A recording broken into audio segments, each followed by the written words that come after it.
of Thrones character would I like to be for a week? It's not Jon Snow, because he has a really tough life and a huge burden, and he's actually dead and came back to life again, and I think that that's probably pretty bad for your health. But I admire him and the choices that he made until season 6. But I think I would like to have Tyrion's job. And Tyrion Lannister, the small guy who's smart, because the jobs that he's had, as opposed to when he was just goofing around all the time, the jobs were to think of different options of behavior to do, different choices to make, and then the consequences of those, and then advise people on what the decision would be. And I think to a degree that's been my career, and just the difference is nobody's trying to kill me with a spear in the head or anything like that. So, but I think I would like to be Hand of the King, is what they call it. I think that would be a nice job.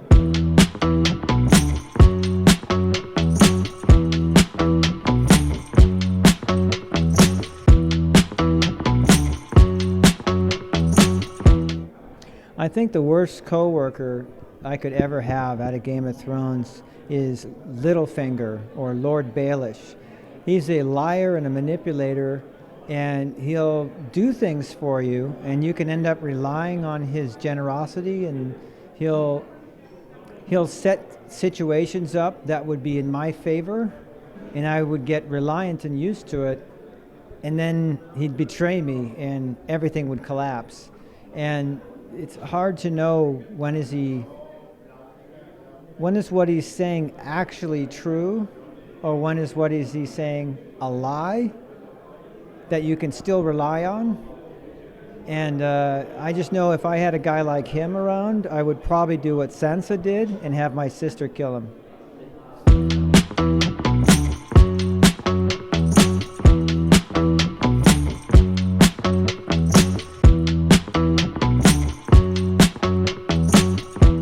So in the last 30 years, I've been doing leadership training and development. I was a management coach for people who are doing international management.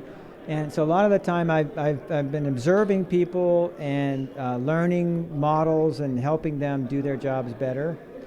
But also in that time, I've been a manager of groups of people or organizations. And I would consider that to be more work as opposed to advising people, because I actually did stuff and there was results because I was managing business. And so I would talk about that. And things that I've learned from that, one of them is that it's important to not go so fast to make choices without thinking of what am I even trying to decide here. So defining what are we supposed to be doing, and then I like listing, well, what are the things that need to happen for us to accomplish that? And so it's really planning. But one of the biggest changes for me in my career is to go from trying to plan a lot to trying to plan a little bit and then see what happens and then make the next plan, shorter term in iterations. And that's probably the biggest skill I think I've learned, is how to make plans that can adjust.